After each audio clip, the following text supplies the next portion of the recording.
So what we're going to look at right now is we're going to look at something called deflection, or the deflection in the beams, which is a pretty cool concept, but it's one that a lot of people struggle with a lot because there's a lot of places where you can make mistakes or not understand things.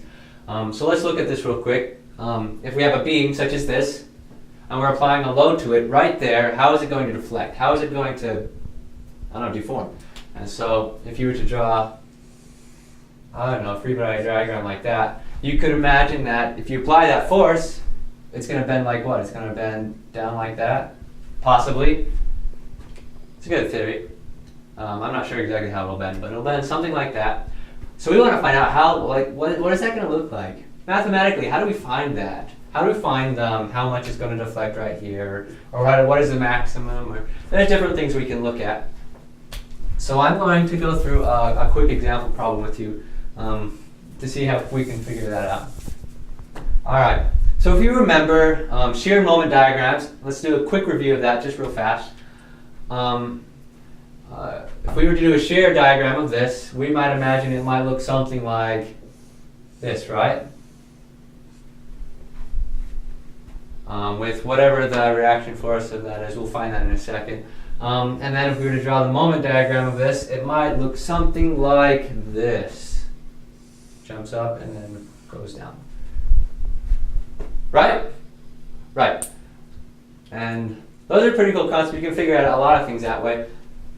Now, and as far as that's concerned, mathematically it might look like, remember this.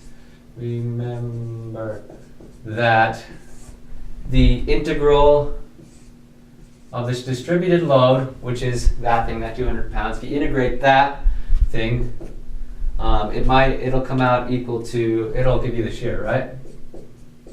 And if you integrate the shear, it'll give you the moment. That's an important thing to remember here. You'll want that. Now, a fun fact is if you integrate that, well, I'm just going to write it down for you.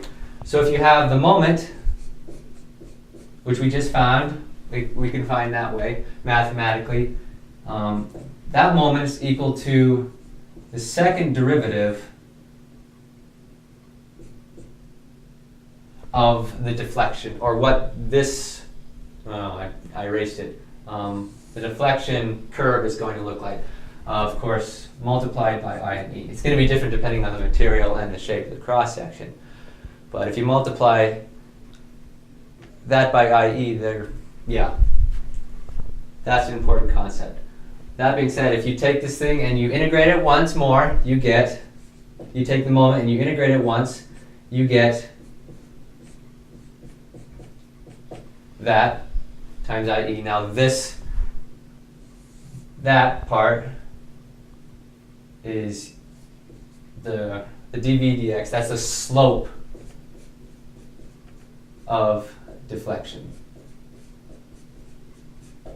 You know that from calculus, that if you took this deflection curve and you integrated it, or took the derivative of it, it would give you the slope of it. So that is dV dx, and that's a little v, not a big V. That's big V, that's little v. So dV dx is the slope of the deflection. And so let's integrate it one more time, and we get EI times the slope. Well, that's the slope. Or not the slope, I mean the deflection. Yeah. So that's those are very important things to remember.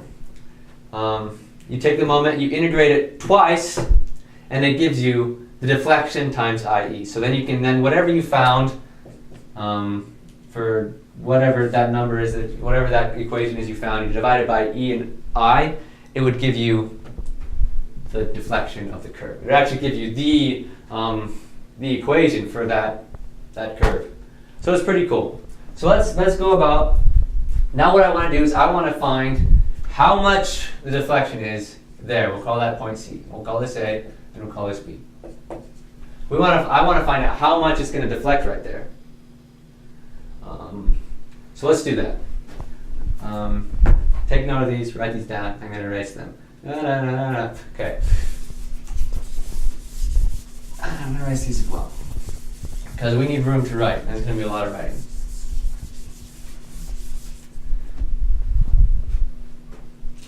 All right.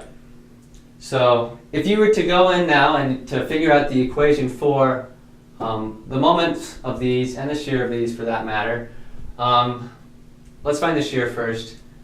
You know that there would be two different equations for this, right? Because of that load right there, there would be an equation to represent that first section and another one to do that second section. So let's do that first. Let's find, we'll call it V1 of x1. And we're going to say that x1 is going in this direction right there. And we're going to say x2 is going that way.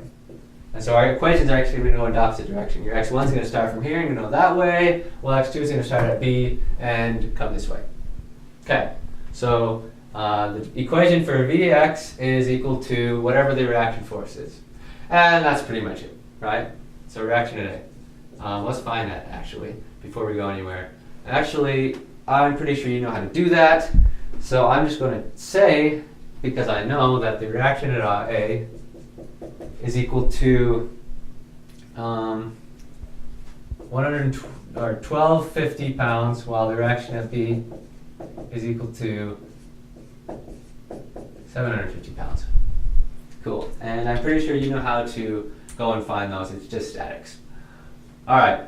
So let's, the R at A, the shear from here, from A to C, and we'll say, just make notes from A to C, is equal to 1250, while the shear number 2 for that other section starting from there going that way is equal to 750.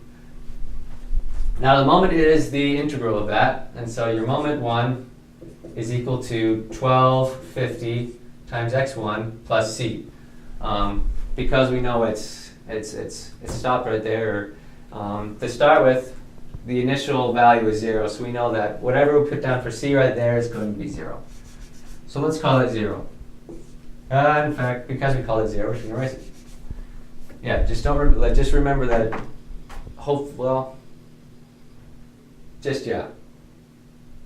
Well, the moment there is 0 because there can be no moment right there.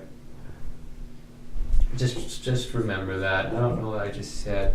Okay, for this side, starting from here, going that way, the moment is 750 times x2, and starting at B, there's no moment, right? So the c there, the plus c, is going to be 0, so we're just going to ignore those.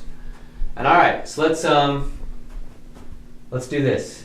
EI times dv dx is equal to the integral of the moment. And so if we do that, we take 1250 divided by 2 times x squared plus c, right? And so I'm going to do that is equal to 625